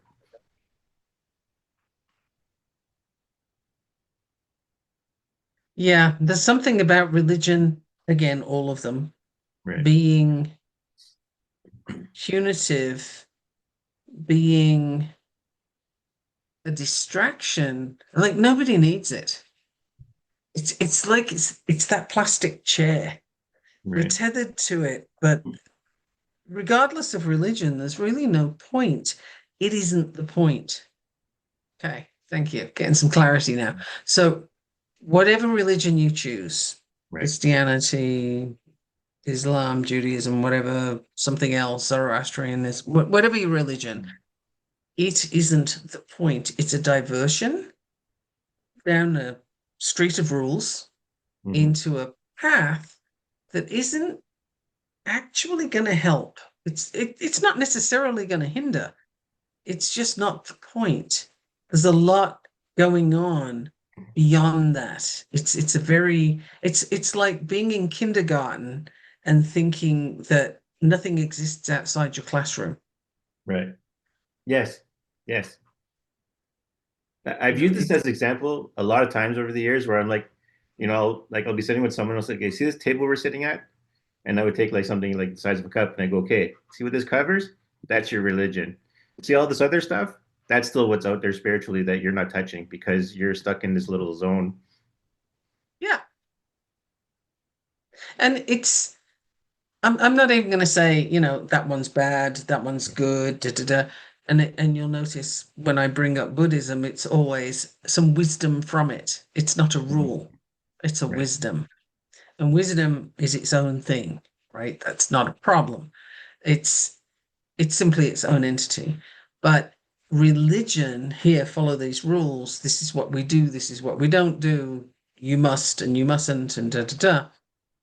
It is the plastic chair that's stopping you from going for a nice rejuvenating run. It's stopping you from seeing what else is possible, what else is out there. And while you're stuck thinking, I can't stray too far from this, or, I'll end up in hell. I don't know. There is a clip that you can find on YouTube. Carl Sagan, I think it's 1996, I want to say. And he is talking about the Earth as seen in a sunbeam, and there's an image of it, and he's talking about how insignificant this planet is and all the things we're doing on it. And you could see it when you look at this clip on YouTube, Carl Sagan. And all these religions are like, okay, well, heaven's just up there, sitting on top of the clouds, and hell's down there, and you're going to hell and you're going to heaven, and none of that is it's so insignificant. It's so not true that if you just look at that little blue speck of dust Yeah. in the sunbeam, which is this planet, how could any of that be true?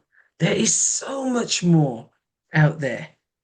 And it can't be void. Like it's not all nothing. Right. It is something. Even the void is something.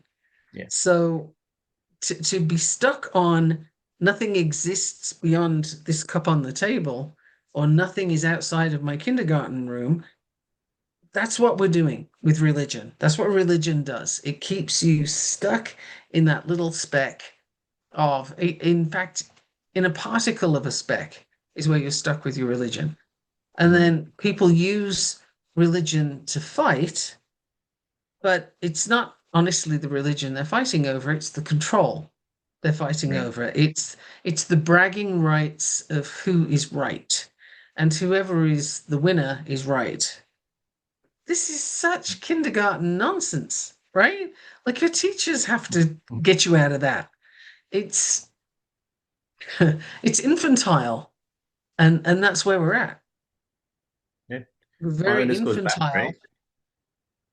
And I'm glad we Yeah. went the route of religion with this because this ties back to the whole thing of the stories. Don't get hung up on the stories because religion uses the stories to control. Yeah. So even when you're not in a necessarily specifically a religion, like I go on to the Hecate subreddit, but I got a okay, thank you. Finally, jeez, I don't know why that was so hard to bring in, but the clarity of what was going on with the religion is what they were all doing in the picture, and right, it's different religions.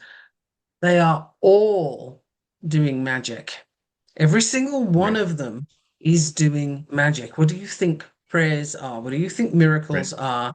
Burning bush, like tablets Mm, that have writing on, if you go that route, the mm, magical glasses that suddenly you can read these books of Mormon, or whatever yeah, it is, everybody has got magic in their religions, right. and they are afraid of magic that is outside of the religions. Right. So they're all busy building these boxes that look an awful lot like coffins, actually, and everybody has to fit into that box. And Mm, it's kind of like a kid playing the game, The Floor is Lava, right. right? If you step out of the box and go into spirituality, go into witchcraft, go into exploring, ooh, the floor's lava and now you're out. Now it doesn't count. Now Mm, you did the thing. yeah. And you're out of the game. You have to stay in your box to stay safe. They are all alchemists. They are all performing magic. If Yeah. you look at the Catholic Church, what is it you take every Yeah. Sunday? The body The of, body of the Christ. blood Yeah. of. Yeah. If that's not a spell, I don't know what a spell looks like, Right. because of course it is. The intent, the incense that gets waved around, the Hmm. robes, the chanting, the incantations, the singing, Yep. that's one massive magical spell. And we're all told, no, no, no, that's not what we're doing here. That's what you're doing over there.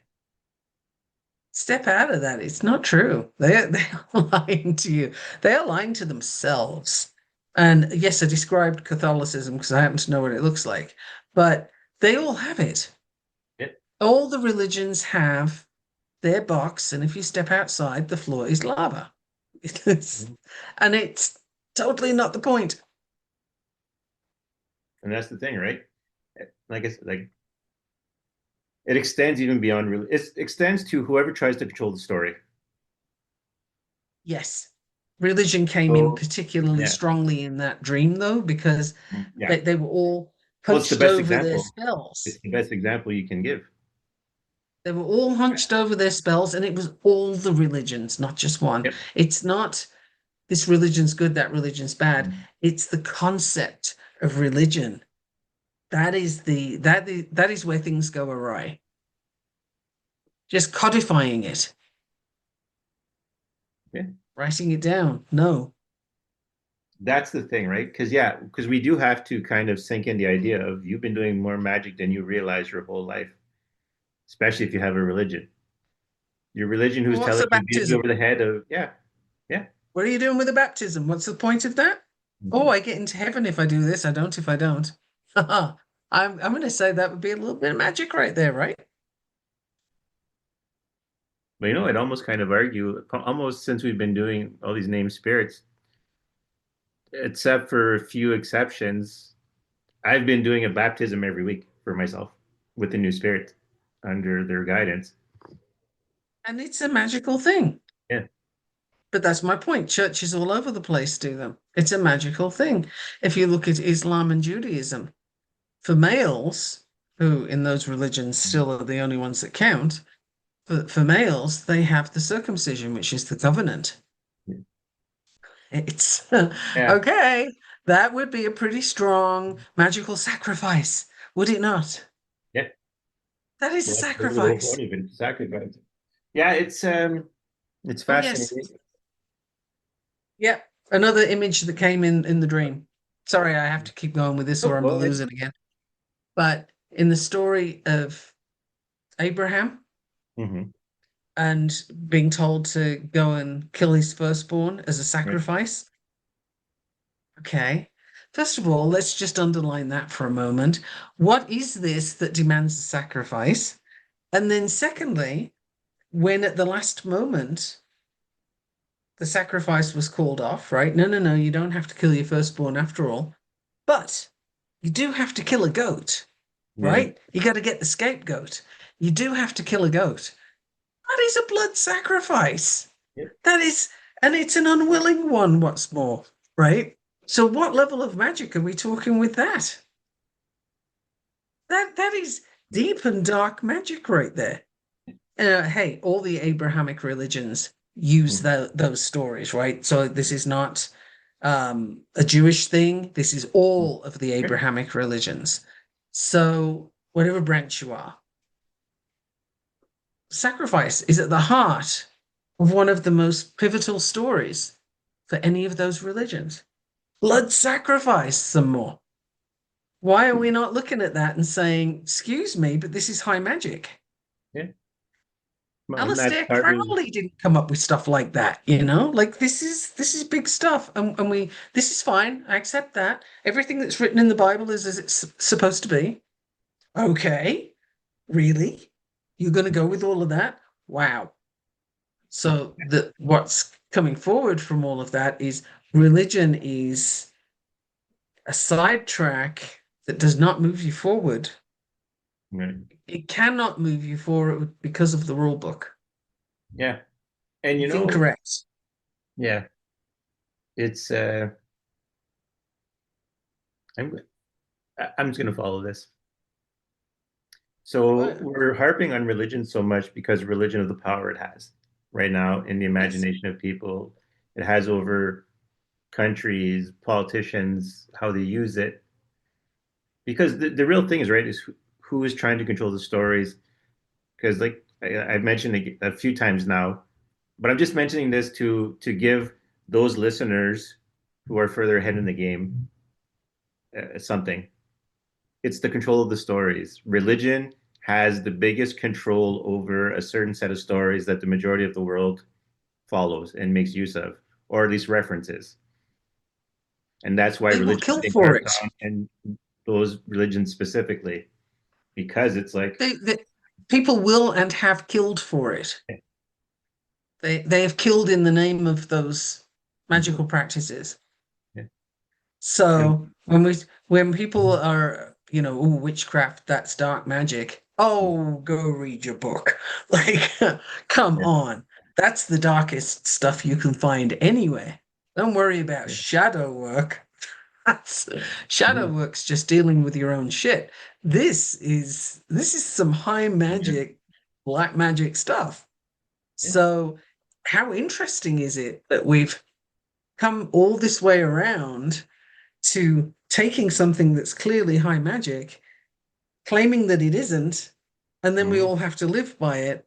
But actual magic is wrong. Like it's in the bad section. It's in the scary section. You're going to get turned into a toad. Ooh, how things have twisted. And with Babylon, how things have twisted from a good, giving openness, from a mm-hmm, generosity. She has been harshly labeled. right. There you go. And there's it comes back to that. Yeah. There you go.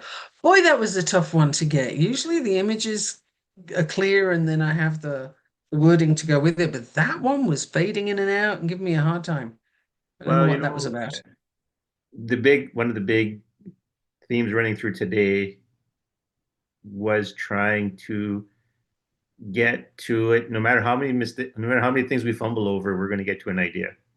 No matter how many ways you have to bring it out, because we have to remember, again, like I said with the language, right? We got used to speaking a certain way because we've left, these ideas behind. They're not part of our lexicon anymore. We still use the words, but they don't have the same meaning. So we tripped through those today. Like I Mhm. ended up using words because I know the listener who hasn't gone this far yet are still going to relate to those words, to bring them along. And then you add the commentary to it to make sure that, okay, well, you caught this. Okay, well, here's where you got to go. Here's where you got to go with this stuff. You got to kind of bring yourself to this place, or you have to allow yourself to come to this. And that's part of what we've been doing. And that's what happens when you don't have when you let go of control, because you're letting people come to you. You're letting people come to the idea. You're just giving the space. And letting it be what it is, Yeah. which is probably something that's beneficial and good, like Babylon, Mhm. and is harshly labeled for it, given a hard time that, ooh, so who wants to be like that? right? If you're placing such negative connotations on openness, generosity, and giving, Right. no wonder we're in a hot mess as a planet, right? Yeah. That would make sense. When it comes to me, like, so one of the reasons for this podcast, right, is for people who aren't being stuck. And, we didn't stick with the, oh, this is how it has to be. We were like, no, no, like you and I, we're exploring things. We're told one thing, but we're like, no, we don't, that's not completely right. There's some other stuff here we should be looking into. And we did that. And that's how our lives work, right? So sometimes it's hard for us to come back and tell someone who doesn't even exist in that playing field to do it. There's something in there. But mostly our audience is the people who are also doing that, though. They're looking and going, how do I go to this new place? They're looking for it. They're looking for What this. I see is that we're offering a catalyst, Yeah. and it's not like, oh, I heard that thing, therefore I'm going to do that thing. Right. But just like when you say something, it'll spark a download in me, and then we're doing that back and forth, and other people are getting downloads themselves. They're getting insight, different directions, and it probably doesn't look anything like what we're doing. I'm going to give you something because it completely pertains. And it was during the same conversation I had with my mother about the whole, in that same conversation block. Mhm. She's like, I go see psychics and they always like, and I'll get like, well, your son there, he's going to get married, he's going to be in a relationship, you know? And my mom was sitting there, we were talking. She goes, but what just dawned on me? She says, think about your work with Michaela. It's like, it's the same vibe. Like you're creating something, so your energies are immersed and stuff like that. It's like it's not a marriage, but if people aren't very like, don't think too deeply about things, they could be mistaken for that. I'm paraphrasing her because she didn't say it exactly like that because she doesn't have that vocabulary, but you know what I mean? So she's like, oh, maybe what I'm getting in a reading is not the exact thing. Maybe it's a describing, how we were talking about the Project Stargate, right? Where they're trying to do remote viewing. And when the Mhm. person said it's a bunch of grapes and they got it wrong, Right. but then when they described what they sensed, oh, well, you know what? That describes the target.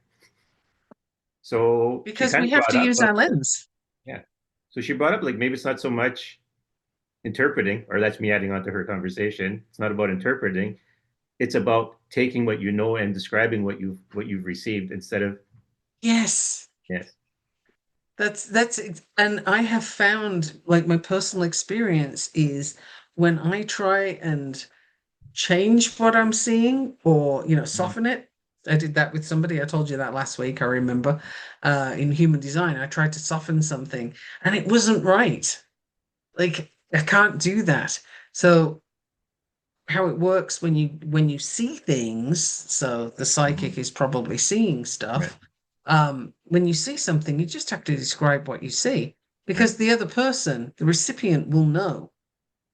The Mhm. person getting the image cannot know. you Right, you can only see what you see, and describing it is, again, giving up the control of what does it mean. right. I don't know. I'm just going to put out there what I see. The dreams, though, this week have been so strong and kind of thematic, some of them. Others, I saw a person that I know in a group, and I'm not going to name her here, Mhm. but I don't even know her. I just know her within a group. But the Right. name came to me, and she was riding on a giant white swan.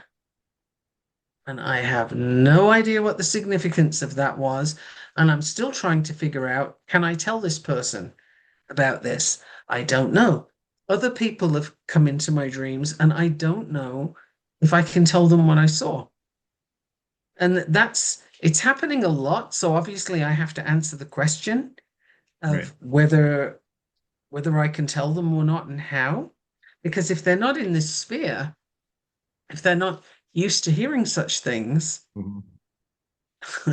what how do I do that? Mhm. How do I do that in a way that they can receive it?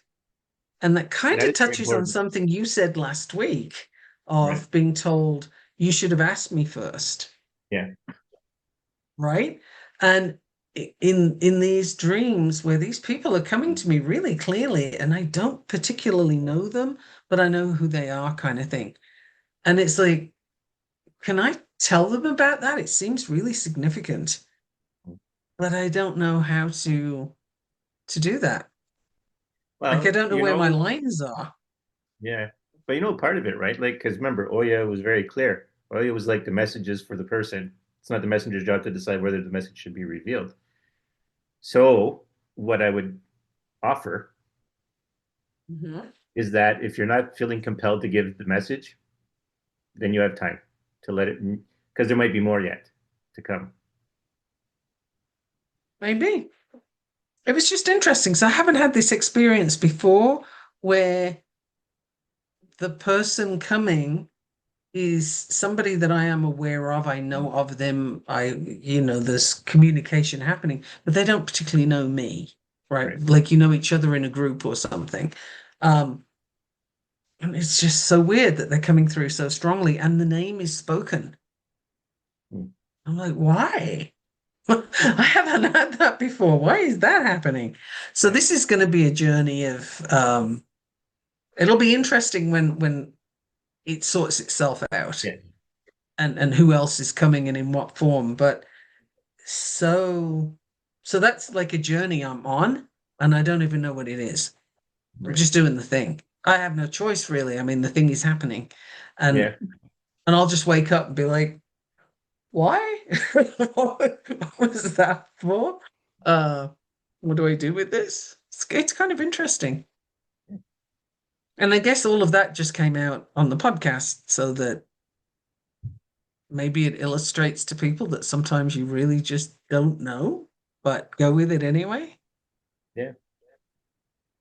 I think the overall idea here is let it be what it is. Because if you have confusion about whether to share it or not, the message isn't probably complete. Hmm, okay. Well, I'm happy to go with that because I don't have an answer otherwise. So I'll take that. Because like if it's not a question of fear or worry about the consequences or anything like that, so it's not you getting in the way, like you deciding you shouldn't tell the message, but you feel Yeah, unclear no, about the I'm message or you don't feel compelled, then it's probably not time. That would be my understanding. yeah, don't know. I'm again watch this space because I'm Yeah. sure there'll be more. Um, so interesting though. I have not previously had people that I don't know personally come into dreams Mm. and have their name spoken. That's Yeah. a significant piece that the name is spoken. I hear it. It's going to be very interesting to going forward, definitely to figure out why they're being named. Yeah, because that doesn't usually happen. Yeah. Normally, I can be like, that person looks familiar, or do I know that one? Or it's like I have an ish, but having a name spoken, that is a Hmm. very different thing. Yeah. And the power of the name, right? Hmm. This is why, if you look at religions again, do you say the name Right. of the Lord, the big one? Yeah. Well, I think that's actually things that are lost because I think people actually think God's name is God. Like, Right. And no, the power of the name, though. I mean, Lilith was given the power of the name that Adam didn't have in the yeah. mythology. So the naming, I mean, in olden days, like if you look at history, it was not the done thing to call somebody by their name unless you were Right. given permission.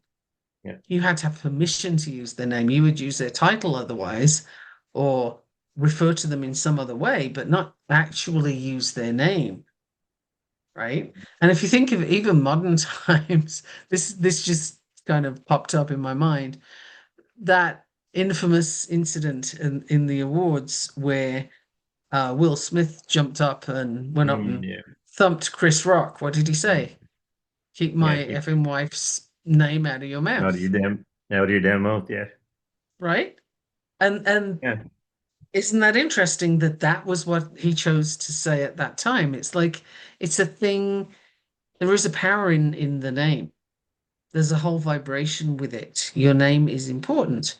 So to be in a situation where not only like the situation was clear, I don't know what the person looks like. I know them by text exchange kind of thing. Right. But I knew it was them because their name was spoken, Mm. right? There's a lot there. It'll be interesting to see for sure. And you know what? That's all Babylon has to say. But we Okay. did a lot, like not quite 2 hours, but like this was a big one. This And is the I'd say it was probably controversial. Yeah. yeah.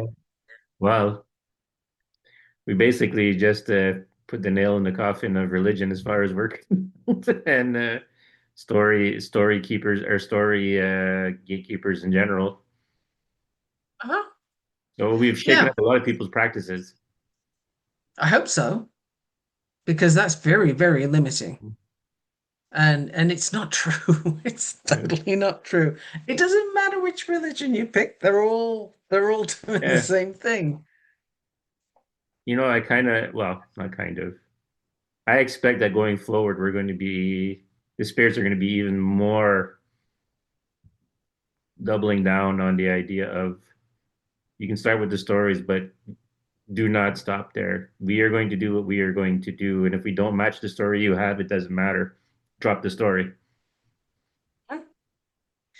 Or at least drop the interpretation of the Yeah. story. I think that's kind of a key message that we keep getting Yeah. is, well, you put this interpretation on this behavior or on this Mm-hmm. part of the story, and it's not true. Mm-hmm. Like it's not the intention, it's not what it was, it's not what happened. And the Right. example I gave of the scapegoat, Mm-hmm. right? Like, what are we told about that? It was a miracle. It was an amazing Yeah. thing that the firstborn was going to be sacrificed, but then at the last minute, God who demanded the Yeah. The sacrifice, person who demanded to saved, change their mind. right? But you know what? Saved the firstborn and chose a goat instead. But why do we consider that to be a good thing? Any of that? Why was that good? Right. Because we're told so. And that's the importance. Because going forward with working with these spirits, some of the magic is going to exit from magic. And I mean magic metaphorically, as in oh my God, and it's so big and it's so divine. And it's like, this is Bob. He's going to help me remove a spirit from the, like, that's your magic Uh-huh. actually kind of has to evolve into that.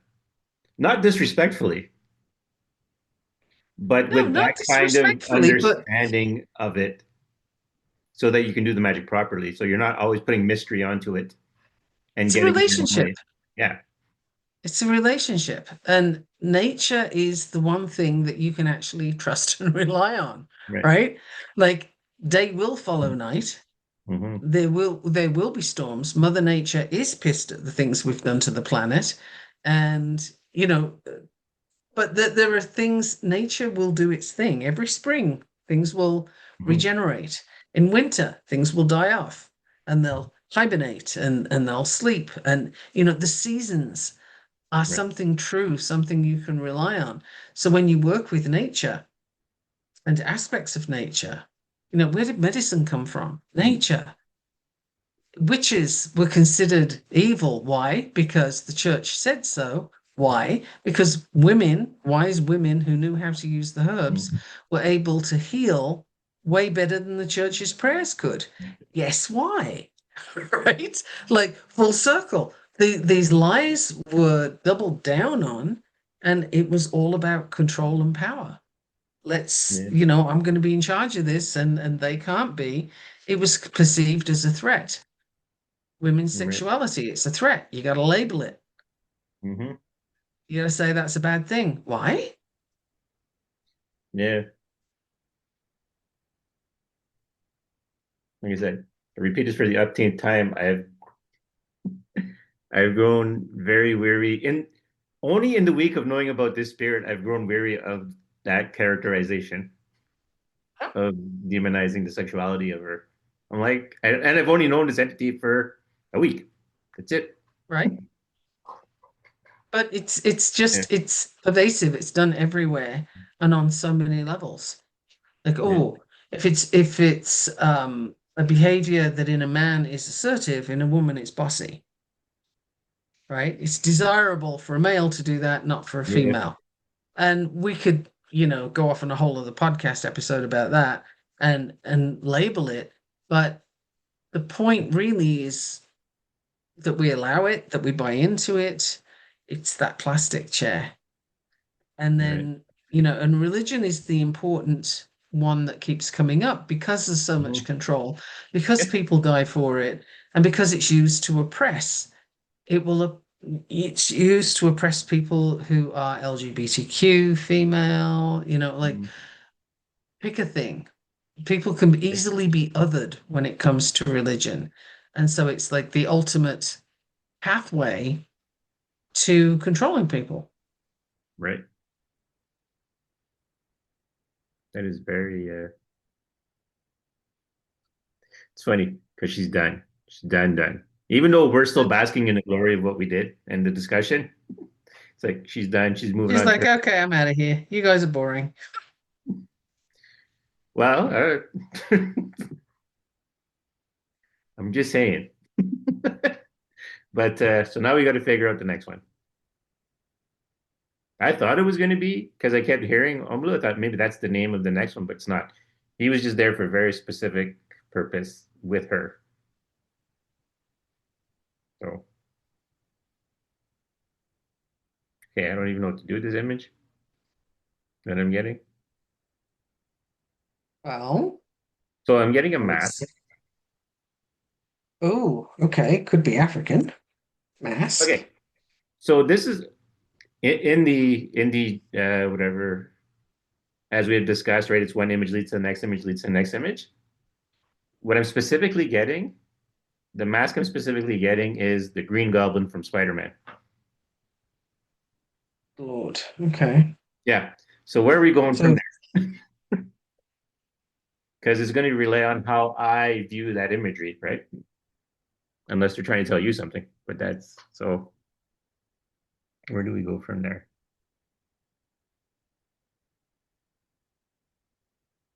well, okay. So, Dionysus Okay.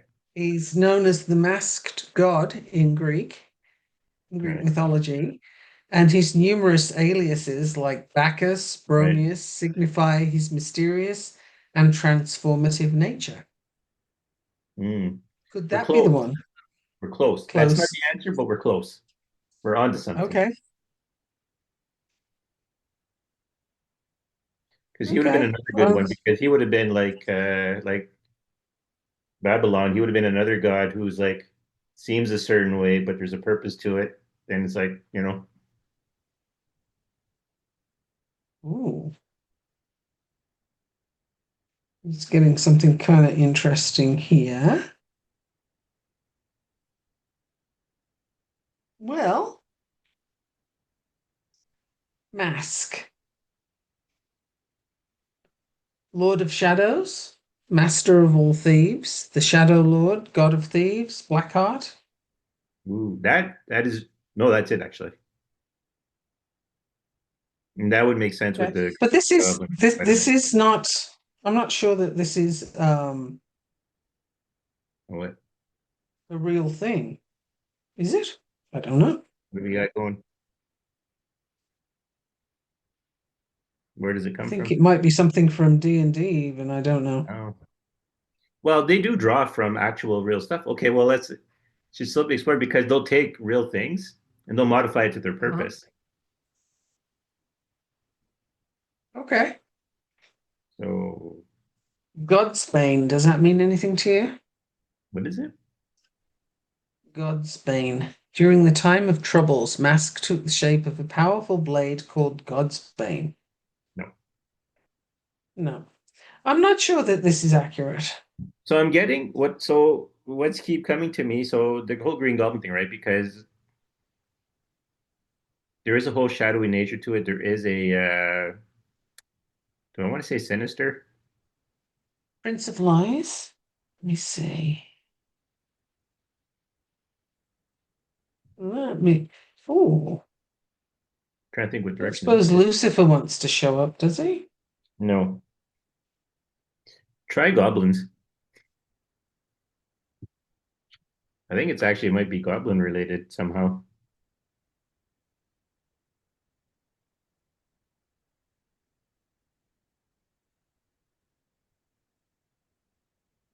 Okay, it keeps bringing me to Dungeons and Dragons, um, I imagine. Forgotten Realms Yeah, and Dungeon and Dragons. Yeah, probably we end the podcast at this point, and I we'll think just so. surprise people This with might it take a because we're little gonna bit have to to do a figure out. search. Yeah, Yeah, I'd cut off the last few minutes because we're searching here. yeah. Well, I'm gonna leave it in there because the listeners can know that, so we don't always get it right away, or we don't always understand where we're led until we have to figure it out. So I'll leave it. Yeah.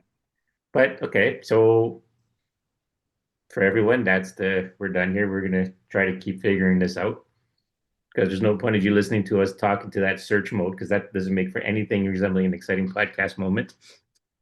When we all start being quiet and going, well, no, that's not right, and talking to ourselves. So Massa. yeah. So once again, I'm Daniel Dubois. I'm Michaela Gaffinstone. Till next time. Till next time.